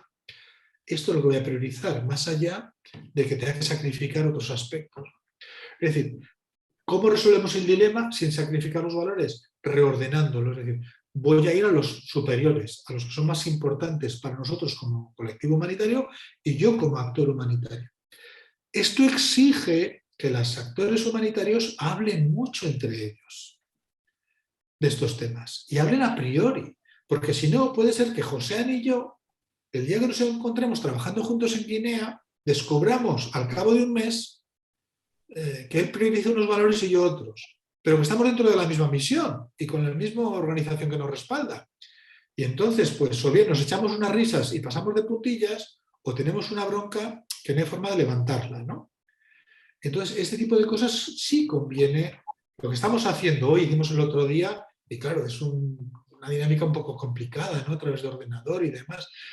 Pero bueno, al menos introducirlo y decir, oye, cuando vayamos a una misión o vayamos a un programa ya un poco más largo, tengamos nuestro espacio para discutir los temas esenciales y ver dónde compartimos y dónde, pues yo asumiré, mira, yo lo veo un poco diferente, pero en fin, tengo que ceder porque este es el esfuerzo que vamos a hacer todos para llegar hasta aquí, ¿no?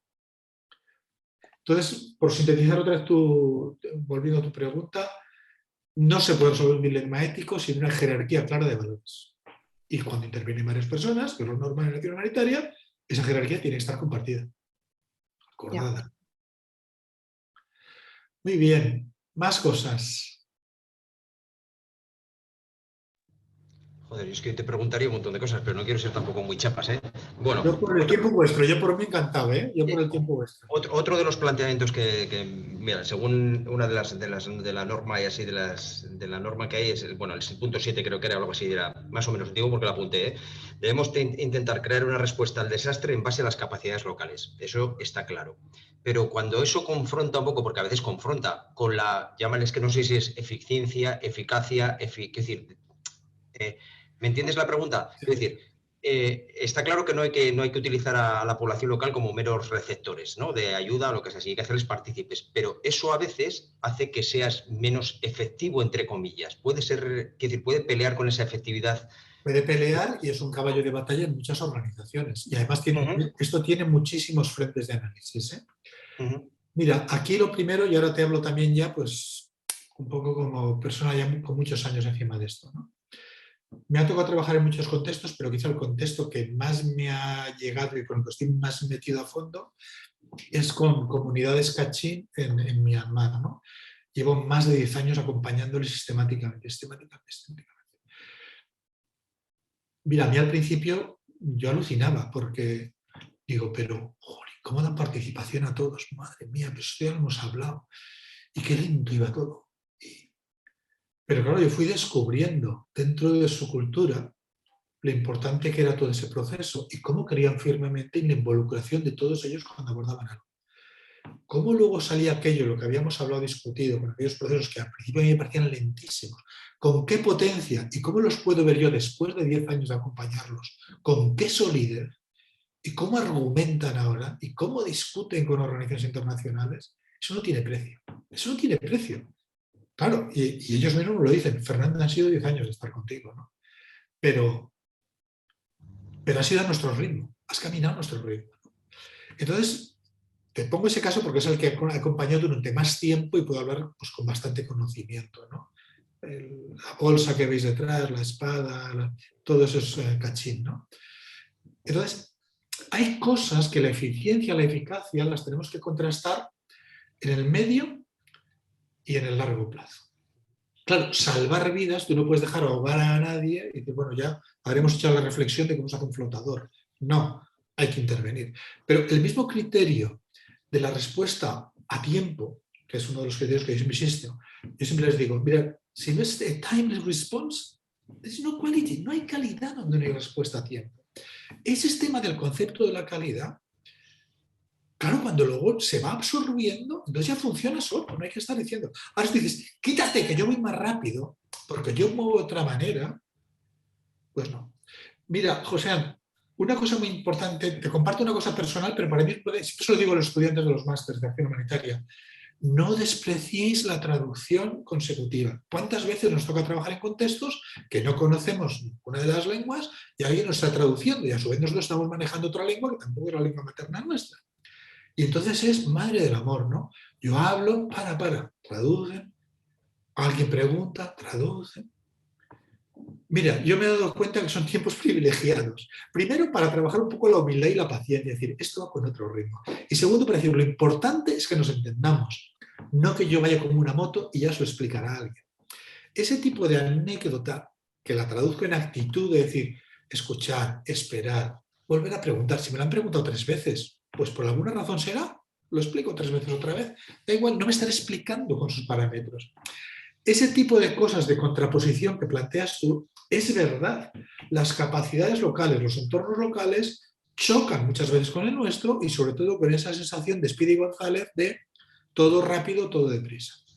Hay límites, y tienes razón. Con esto no se juega. Y yo incluso, fíjate que he puesto participación, a veces lo he puesto en el nivel de abajo. Pero si me dices apropiación, diría en el nivel de arriba. Si la gente no se lo hace suyo, olvídate. En cuanto te vayas, aquello caerá por su propio peso. Entonces sí que hay una tensión, cada organización la mueve de una manera, pero yo lo que quiero es que ser muy, muy consciente otra vez de las jerarquías de valores y lo que estás construyendo a medio plazo y lo que tienes que construir a corto plazo. Y a partir de ahí tienes que tomar tus opciones, es decir, bueno, pues ahora soy más interviniente o soy más acompañante, o unos trabajamos con un estilo más de acompañamiento, de coaching, de crear capacidades, y otros a lo mejor trabajan con un estilo un poco más de empuje, de crear modelos, de crear seguidores. Ahí es donde hay que buscar los equilibrios, ¿no? Pero al final lo importante es qué es lo que va a salvar más vidas, va a reducir el sufrimiento y va a crear más dignidad. Y desde luego la gente cuando se la margina no creas dignidad, eso seguro. Y la gente que no se siente dignificada nunca hará nada por salir de su situación. Pues se consideran inútiles, totalmente inútiles. Sí, lo que pasa es que, bueno, yo está claro, en un contexto de desarrollo yo ahí lo tengo bastante claro. El problema se me plantea a mí en un contexto de urgencia. Eso es el problema, ¿no? Se me puede plantear más esto. Claro, pero en un contexto de urgencia, efectivamente, cuando la gente comprende que hay diferentes fases, yo os decía, la fase de emergencia o de urgencia es una fase del ciclo humanitario, ¿eh? También, si queréis, un día podemos hablar un poco del ciclo humanitario y todas sus fases, ¿no? Y en esa fase yo, por ejemplo, siempre os digo, el tiempo es crítico. Y siempre les digo a la gente, mirad, el tiempo es el único recurso, el único asset que no se puede incrementar ni comprar. Tú puedes coger más gente, más dinero, más medios técnicos, más quirófanos, todo eso lo puedes aumentar. Es cuestión de tener las habilidades para conseguir esos medios. El tiempo no puedes ni revertirlo ni ampliarlo, y en ese sentido, José, te doy toda la razón del mundo. Cuando la gente entienda que estamos justamente en esa franja, que no se puede meter ningún otro recurso más que lo que hay, que son esas horas críticas, entonces la gente entiende que hay que dejar paso al que es más eficaz. Pero tiene que ha habido un camino previo. Y si no, tiene que haber luego una devolución posterior explicativa. Si no, la gente te ve como un ingerente que ha llegado allí, le ha puesto patas arriba. Sí, habrá salvado 3 vidas, pero ¿por qué? ¿Y por qué optaron por ellos y no por mi abuela? ¿Y por qué? Tantas preguntas, ¿no? Pero lo importante, José, para mí es que como actores humanitarios tengamos claro, estamos en este slot, en esta franja que es crítica, y que el tiempo es un recurso que nadie nos va a poder ampliar. Cuando pase, ha pasado. Y la acción humanitaria tiene que ser timely response, tiene que ser a tiempo. Y en ese factor de emergencia es absolutamente esencial. Entonces sí, tienes el mandato de intervenir lo más rápido posible, pero tienes que saber cuándo has pasado esa zona ya. Tienes que haberte preparado para llegar ahí, y al salir de esa zona, transferencia, explicación, contenido, generación de capacidades. Totalmente de acuerdo. El problema es cuando todo se pinta de emergencia. Dices, no, mira, sinceramente, yo he estado en muchas crisis humanitarias y además, por desgracia, las crisis humanitarias duran cada vez más. Y hay gente que dice, oiga, mira, estuve en un campo de refugiados Karen en Tailandia, que ahora también otra vez está la cosa. Claro, yo conocí un matrimonio que estaba con sus niños y dijeron, nosotros nacimos aquí y nos casamos aquí y hemos tenido nuestro hijo aquí. Claro, si alguien llega con la percepción de que tiene que hacer no sé qué, interviniendo como si fuera una urgencia de traumatología, ¿no? Dices, oiga, esta es mi vida, si es que yo no conozco otra cosa. Soy como un pollo enjaulado, no he conocido otra cosa. Relaciónese conmigo entre mi dinámica de vida. Esto es lo que es importante, saber ubicar. Mi urgencia, porque yo voy allí un mes, a lo mejor no es la urgencia de ellos. A lo mejor eso es su vida.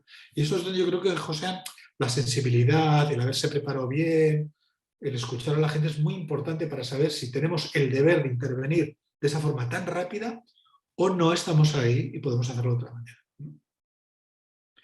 Para hablar mucho, José. Bueno, Marlene y Paul, vosotros que sois los anfitriones del tema, yo estoy un poco agobiado, pero por vosotros, porque yo estoy encantado, pero no sé si queréis, haremos una última ronda, a ver si hay algo más, y si no ya pasamos a esas dos preguntitas. Vale, pues alguna cosita más, una más, y luego ya pasaríamos a las dos preguntillas de evaluación. ¿No? Bueno, pues entonces, Marlene, te dejo a ti ahora para que presentes esto, cómo lo vamos a hacer. Y yo no sé si luego tendré la ocasión de despedirme, si no, ahora ya en todo caso os doy las gracias infinito por vuestra participación, atención. De verdad que a vuestra disposición tenéis ahí mi correo y encantado siempre de tener una línea abierta y desearos pues eso, mucha suerte en vuestro trabajo, mucha satisfacción profesional y agradeceros como colectivo social que sois, ¿no? Lo que hacéis en el mundo de la cooperación, pero también aquí, ¿no? Es un colectivo que cada vez yo creo que todos tenemos más conciencia de lo que suponéis para nuestra sociedad. Pues nada, muchas gracias, Marlene, ya te dejo a ti para que hagas esto y luego pues ya nos despedimos. Vale, pues como sabéis, como es la primera sesión que hemos hecho, la primera parte de la formación que hemos hecho así, sí nos gustaría tener un poco una valoración. Os he puesto en el chat y algunos ya habéis empezado a rellenar, ¿no? Un link y sería entrar, darle ese link, poner el código que pone ahí y nada, rellenar dos preguntitas muy sencillas. Voy a compartir pantalla para ir viendo también cómo vais rellenando y qué es lo que sale, por sacar una conclusión y para que Fernando también, bueno, pues pueda tener un poco la idea de lo que sale y luego cerramos ya la sesión. A ver si lo tengo abierto porque aquí está. Entonces, las preguntas eran si creemos que es útil la formación y, o sea, que si va a ser útil y qué partes nos han podido gustar más también un poco más, ¿no?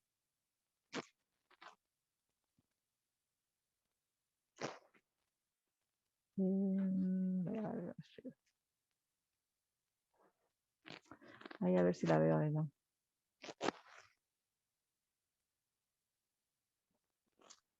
O sea que parece que se está rellenando ya así, pero es que no la, a ver si la consigo poner bien.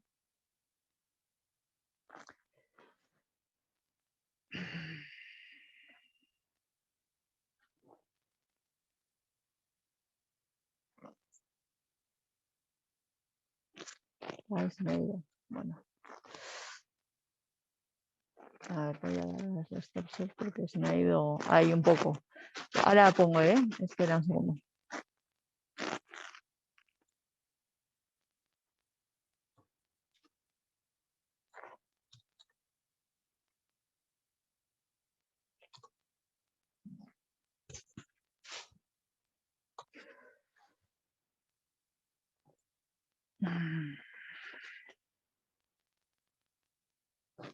Es que se tiene que actualizar.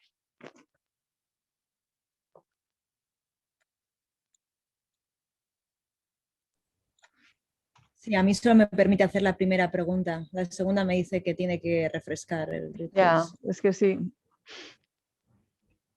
Bueno, aprovecho, Fernando, muchas gracias. Cada cosa que ibas diciendo iba recordando cada una de las misiones que he ido. No he querido intervenir porque, bueno, muchas pues son anécdotas, es de todo, pero me has hecho recordar muchos viajes, muchas situaciones, muchos dilemas que pensaba que era dilema real y no era un problema complejo. Y cómo se nota ir con una organización, con otra, Códigos de conducta.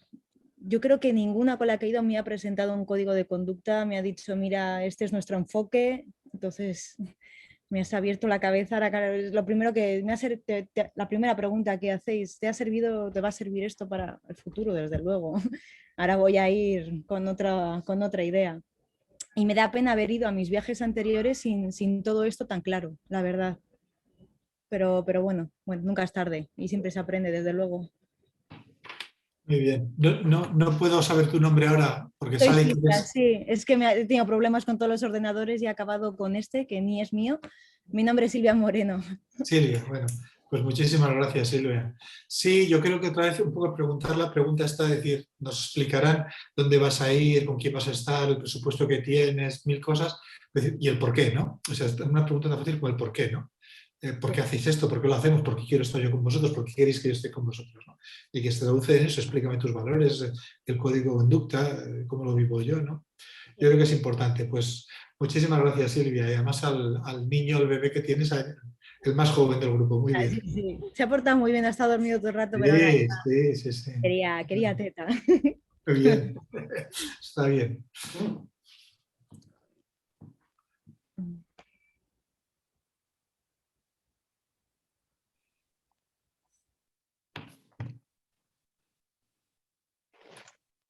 Vale, pues si queréis os comparto, si alguien más quiere decir o así, no sé.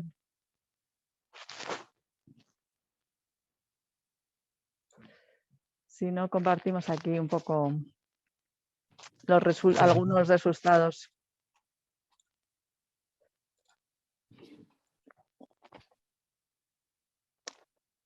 O sea que en principio, vamos, que a la gente parece que le ha servido y nada, pues también seguiremos dando continuidad a estas iniciativas, así os iremos avisando y así, creando también la base de datos con las personas que estáis interesadas y bueno, en unos meses o así os convocaremos alguna otra.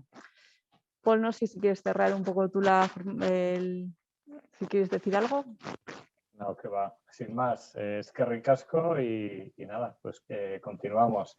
Y a Fernando, mil gracias. Yo como soy del su club de fans, pues siempre es un placer por fondo y forma, Fernando? Y nada, pues a todas las personas, de verdad es que ricasco y continuamos a ver si somos capaces de ir tejiendo esta línea de cooperación sanitaria y todo y con el esfuerzo y la implicación de todas, ¿no? Nada más, es que ricasco, de verdad.